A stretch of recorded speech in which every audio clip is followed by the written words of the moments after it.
Akala mo kung ano lang, di ba? Trash bin to, na automatic na. San ka pa? Tapos, kusa na rin yan magsasara, guys. Yan, nadidisassemble din natin siya. May kasama na siyang trash bags. 2 pairs ng battery. Ang maganda sa intelligent suction bag, bakit natin, guys? O yung ating XC-F21, o yung tinatawag nating Joyboss Automatic Trash Can. Automatic absorption bag na to, guys. Once na nilagay nyo yung trash bag, siya na yung kusang mag-aayos dun sa loob niya. Para maluwag yung paglalagyan niya, guys. Kusa na niyang isa-suction. Tapos, narrow body seam. Pwede nyo siyang ilagay sa gilid-gilid lang, mga lods. Intelligent induction switch na to, guys. Motion detection pa. Tapos, pag natapos yung timer niya, kusa yang magko-close. O, diba? San ka pa? Energy saving na rin siya, guys. Dahil sa kanyang motion activated. At saka, hindi to maingay kapag nagsasara, guys. Tapos yung quality. Ang ganda, guys. Sobrang lakas maka-aesthetic tignan nito, mga idol. Yung material nito, guys, PP and ABS. 7 to 9 liters. Lalong-lalo na pag mag-isa lang kayo sa bahay. Kung marami kayong bit-bit, pwede nyo gamitin yung motion detection niya. Kahit yung paa nyo na lang ang mag-open ng trash can na to, guys. Iganon nyo lang yung tuhod nyo, guys. Once na na-detect niya, yung motion niya, kung saan na yan mag-open. Halimbawa, ito yung tuhod mo, iganon nyo lang, guys.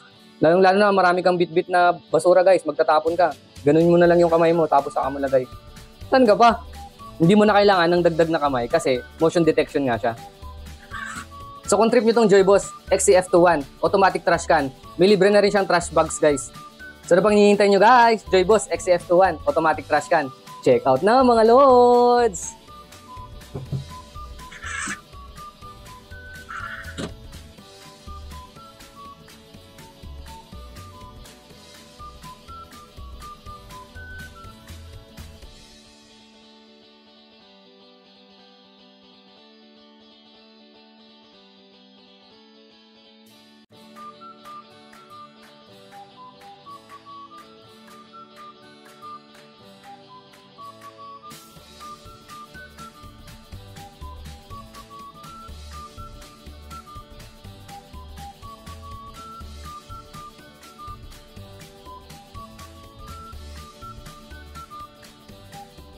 So ganito na yung item natin, guys. Natanggal na natin yung tape.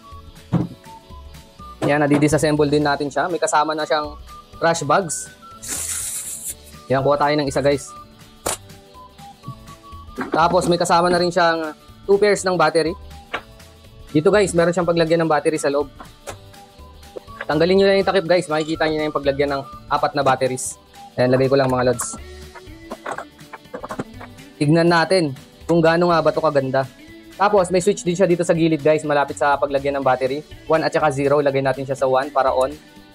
Ayun, umilaw na siya, guys. Ganito lang pala yun, guys. Ilagay lang natin yung trash bag dito. Ayan, tapos maglagay tayo ng konting nakalaylay para dyan niya hilain. Ayan, kahit yung nasa baba, guys, kahit hindi nyo na gaano ipwesto kasi siya na mismo magpupwesto niyan. Tapos lagay natin yung takip. Ayan. Unboxing na naman tayo, mga lods!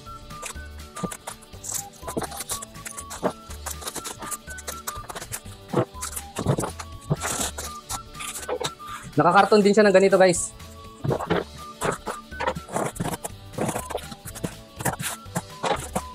Yun. Bukas na. May manipis na styrofoam tayo sa taas. So, ito na yung unit natin, guys. Naka-plastic din siya. Whoops. Ayan, may mga tape din siya, guys.